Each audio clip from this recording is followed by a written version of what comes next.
नमस्कार दोस्तों, एक बार फिर से आप सभी दोस्तों का आपके अपने YouTube चैनल यूएंड वीडीवी पर बहुत बहुत स्वागत है। दोस्तों आज जो दिन भर की फटाफट बड़ी खबरें, मुख्य समाचार सामने निकल के आ रहे हैं दोस्तों, एक एक करके चलेंगे। तमाम बेहद बड़ी अपडेट्स आप तक आगे इसी वीडियो के माध्यम से पहुंचाएंगे, इसलिए लगातार हमारे साथ बने रहिए। लेकिन उन खबरों की तरफ चलने से पहले दोस्तों आप लोगों से एक छोटा सा निवेदन है कि अगर आप लोग भी खुल करके देश भर में किसान आंदोलन का समर्थन करते हैं और तीनों ही विवादित कृषि कानूनों को रद्द करने की मांग और एमएसपी पर कानूनी गारंटी की मांग करते हैं, तो अभी इस वीडियो को लाइक कीजिए, लाल कलर के बटन को दबा करके चैनल को फ्री में सब्सक्राइब करके बेल के आइकन को जरूर दबाइए दोस्तों, और कमेंट बॉक्स में कमेंट करना बिल्कुल भी मत भूलिए, बायकॉट गोदी मीडिया।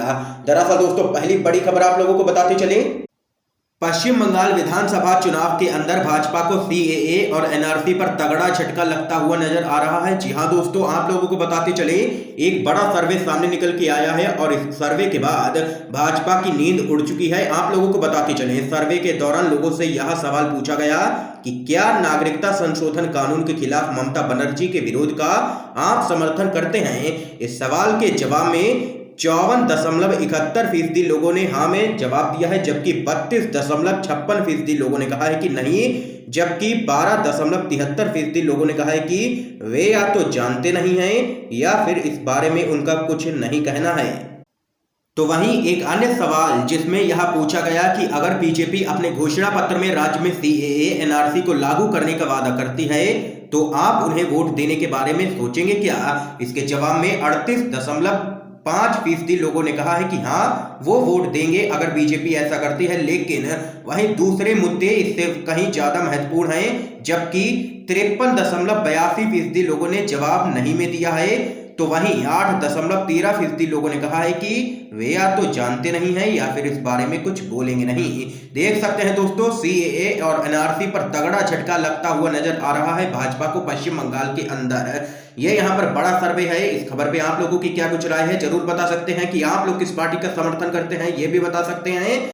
तो वहीं दोस्तों इस बीच अगली बड़ी खबर आप लोगों को बताते चले, गर्मी बढ़ती देख किसानों ने शुरू की है बड़ी तैयारी, कैंप में लगाए जाएंगे कूलर, चलाने के लिए लेंगे बिजली कनेक्शन। जी हां दोस्तों, आप लोगों को बताते चले यूपी गेट पर चल रहे किसान आंदोलन में गर्मी से निपटने की तैयारी में किसान अभी से ही जुट गए हैं। किसानों की तरफ से गर्मी से बचने के लिए कूलर मंगवाए जा रहे हैं, तो वहीं बिजली व्यवस्था के लिए किसान अस्थायी कनेक्शन के लिए विद्युत निगम में आवेदन करेंगे। विद्युत निगम से कनेक्शन नहीं मिलता है तो किसान आंदोलन स्थल पर जनरेटरों की व्यवस्था करेंगे।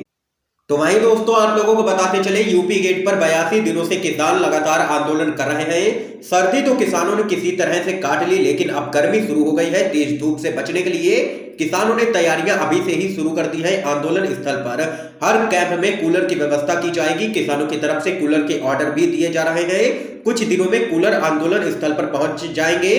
विद्युत निगम से 100 किलोवाट का अस्थायी कनेक्शन आंदोलन स्थल पर देने की मांग की गई है किसान मोर्चा की तरफ से। देख सकते हैं गर्मी में भी लगातार आंदोलन जारी रहे, इसलिए किसानों ने बड़ी तैयारी अभी से ही शुरू कर दी है। तो वहीं दोस्तों इस बीच एक और बड़ी खबर जान लेते हैं, सेलिब्रिटी ट्वीट के मामले में बीजेपी आईटी सेल के प्रमुख का नाम आया है सामने। ये यहां पर कहना है गृह मंत्री अनिल देशमुख का। जी हां दोस्तों, किसान आंदोलन को लेकर के जब विदेशी हस्तियों ने ट्वीट करना शुरू किया था तो भारत में क्रिकेट, राजनीति और बॉलीवुड जगत के कई लोगों ने यहां पर ट्वीट किए थे और यहां पर मोदी सरकार का समर्थन किया था। इन सेलिब्रिटियों के ट्वीट को लेकर के कांग्रेस ने महाराष्ट्र के गृह मंत्री अनिल देशमुख से शिकायत की थी और इस पूरे मामले की जांच की मांग की थी। अब इस पूरे मामले में अनिल देशमुख का एक बड़ा बयान सामने निकल के आया है। आप लोगों को बताते चले, उन्होंने कहा है कि इस मामले की जांच के दौरान बीजेपी आईटी सेल के प्रमुख और 12 अन्य लोगों के नाम सामने निकल के आए हैं। इस मामले की जांच अभी भी लगातार चल रही है।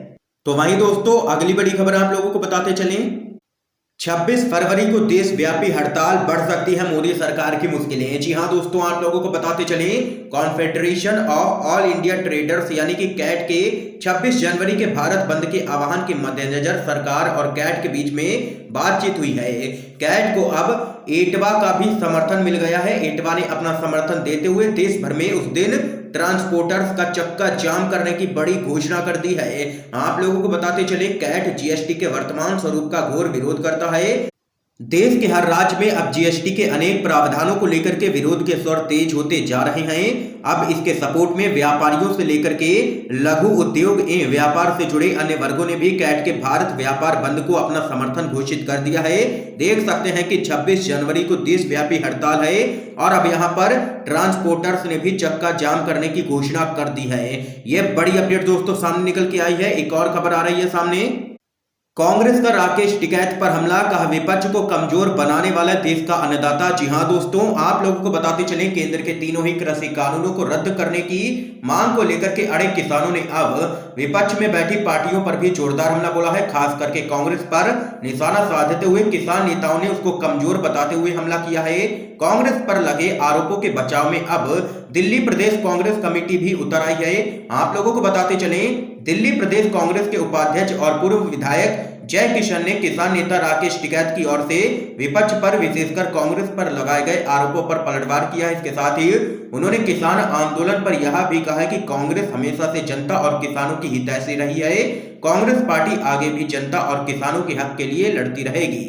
तो वहीं जय किसान ने विपक्ष के कमजोर बताने के आरोपों पर यह भी कहा है उसके लिए विपक्ष नहीं बल्कि आम जनता और खुद किसान ही जिम्मेदार हैं, क्योंकि अगर चुनावों में किसानों और आम जनता ने कांग्रेस को वोट देकर के मजबूत बनाया होता तो आज इस किसान आंदोलन को करने की जरूरत ही नहीं पड़ती।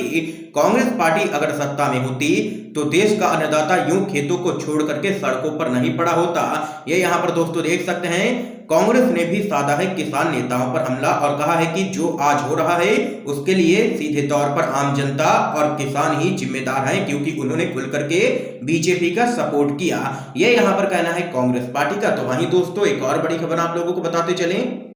दिशा रवि के समर्थन में उतरे हैं किसान संगठन, बिना शर्त रिहाई की करती है मांग। जी हां दोस्तों, आप लोगों को बताते चले संयुक्त किसान मोर्चा ने पर्यावरण कार्यकर्ता दिशा रवि को रिहा करने की मांग की है। संयुक्त किसान मोर्चा ने कहा है कि सरकार किसानों के आंदोलन को कमजोर करने के लिए ताकत का गलत इस्तेमाल कर रही है। संयुक्त किसान मोर्चा ने एक बयान जारी कर कहा है कि दिशा रवि को बिना शर्त के रिहा किया जाए। आप लोगों को बताते चले दिशा रवि का समर्थन करते हुए किसान संगठनों ने कहा है कि उन्होंने किसानों की मुश्किलें समझी हैं और उनके आंदोलन का समर्थन किया है।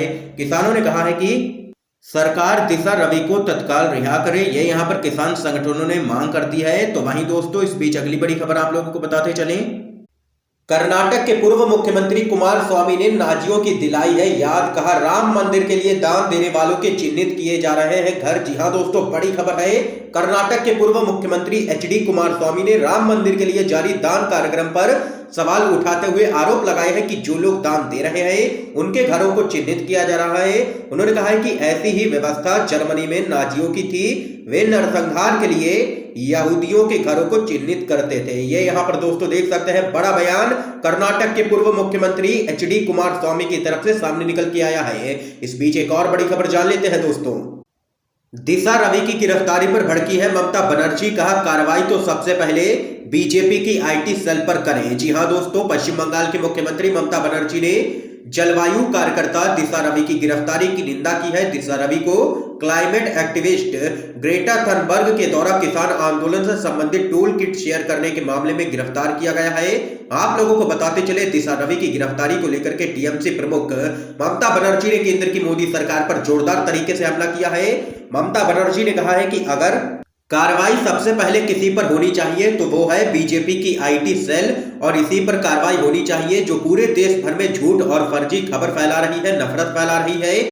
ममता बनर्जी ने इसके साथ ही केंद्र सरकार पर रसोई गैस और ईंधन की कीमतों में वृद्धि के लिए निशाना साधा है। देख सकते हैं दोस्तों लगातार मोदी सरकार की किरकिरी हो रही है दिशा रवि की गिरफ्तारी को लेकर के। तो वहीं देश भर में जो महंगाई बढ़ रही है उसको लेकर के भी सोशल मीडिया पर मोदी सरकार चौतरफा गिरती हुई नजर आ रही है। और यहाँ पर लोग तो ये तक कह रहे हैं कि ये एक बहुत बड़ा घोटाला है जो मोदी सरकार पेट्रोल और डीजल और रसोई गैस के दाम बढ़ा रही है, इसमें बेहद बड़ा घोटाला है। ये यहाँ पर तमाम लोगों की प्रतिक्रियाएं सोशल मीडिया पर भी सामने निकल के आ रही है और केंद्र की मोदी सरकार लगातार हो रही है सोशल मीडिया पर ट्रोल। तो वहीं दोस्तों अगली बड़ी खबर की तरफ चलते हैं। मेरठ में किसान महापंचायत का आयोजन करेगी आम आदमी पार्टी, सीएम केजरीवाल लेंगे हिस्सा। जी हां दोस्तों, बड़ी खबर है। उत्तर प्रदेश में अगले साल विधानसभा चुनाव हो रहे हैं। दिल्ली की सत्ताधारी पार्टी आम आदमी पार्टी ने यूपी के विधानसभा चुनाव में उम्मीदवार उतारने का ऐलान कर रखा है। अब आम आदमी पार्टी यूपी में किसान महापंचायत की तैयारी कर रही है। आप लोगों को बताते चले, दिल्ली के अलग अलग बॉर्डर पर कृषि कानून के विरोध में आंदोलन कर रहे किसानों का आम आदमी पार्टी लगातार खुलकर के समर्थन कर रही है। पार्टी के राज्यसभा सांसद संजय सिंह ने किसानों के मुद्दे के समर्थन में एक महापंचायत करने का ऐलान किया है। यूपी में आयोजित होने जा रही आम आदमी पार्टी की किसान महापंचायत को दिल्ली के मुख्यमंत्री अरविंद केजरीवाल भी संबोधित करेंगे। देख सकते हैं, बड़ी खबर है। तो वहीं इस बीच एक और बड़ी अपडेट आप लोगों को बताते चले। पुलवामा अटैक पर राहुल गांधी का बड़ा सवाल, जवानों को मरने के लिए छोड़ शूटिंग में व्यस्त थे प्रधानमंत्री मोदी, खुफिया जानकारी की क्यों की है अनदेखी। जी हां दोस्तों, आप लोगों को बताते चले, कांग्रेस के पूर्व अध्यक्ष राहुल गांधी ने फ्रंटलाइन पत्रिका की एक खबर का हवाला देते हुए 14 फरवरी 2019 में हुए पुलवामा हमले को लेकर के केंद्र की मोदी सरकार पर कई गंभीर सवाल खड़े किए हैं। उन्होंने सवाल पूछा है कि हमले से पहले जब खुफिया जानकारी मिली थी तो आखिर एक्शन क्यों नहीं लिया गया। उन्होंने ट्वीट कर कहा है कि 14 फरवरी 2019 को पीएम पूर्व खुफिया सूचनाओं की अनदेखी करने और पुलवामा में हमारे जवानों को मरने के लिए छोड़ करके एक फिल्म की शूटिंग में व्यस्त थे। कार्रवाई योग्य खुफिया जानकारी की अनदेखी क्यों की गई, ये यहाँ पर दोस्तों देख सकते हैं, राहुल गांधी ने ट्वीट किया है। और पुलवामा हमले में जो जवान शहीद हुए थे उस मामले में यहाँ पर मोदी सरकार को घेरा है जबरदस्त तरीके से। तो वहीं एक और बड़ी अपडेट आप लोगों को बताते चले दोस्तों, संजय राउत ने साधा राज्यपाल कोश्यारी पर जोरदार निशाना, कहा केंद्र के दबाव में वो कर रहे हैं काम। जी हां दोस्तों, महाराष्ट्र सरकार और राज्यपाल कोश्यारी के बीच में एक खुली जंग देखने को मिल रही है। ये बयान शिवसेना के प्रवक्ता संजय राउत ने दिया है। संजय राउत ने कहा है कि राज्यपाल कोश्यारी राजनीतिक दबाव के चलते कई फैसले ले रहे हैं और इतना ही नहीं, उसी दबाव के चलते राज्यपाल महाराष्ट्र सरकार के कई फैसलों को रोक भी रहे हैं। आप लोगों को बताते चले, कोश्यारी पर गंभीर आरोप लगाते हुए संजय राउत ने कहा है कि पिछले कुछ दिनों से महाराष्ट्र सरकार और राजभवन के बीच में एक खुला युद्ध देखने को मिल रहा है। केंद्र सरकार के दबाव के चलते राज्यपाल फैसले लेने पर मजबूर हैं। ये यहाँ पर दोस्तों देख सकते हैं, संजय राउत ने जोरदार हमला बीजेपी पर बोला है और कहा है कि बीजेपी कर रही है राजभवन का गलत इस्तेमाल।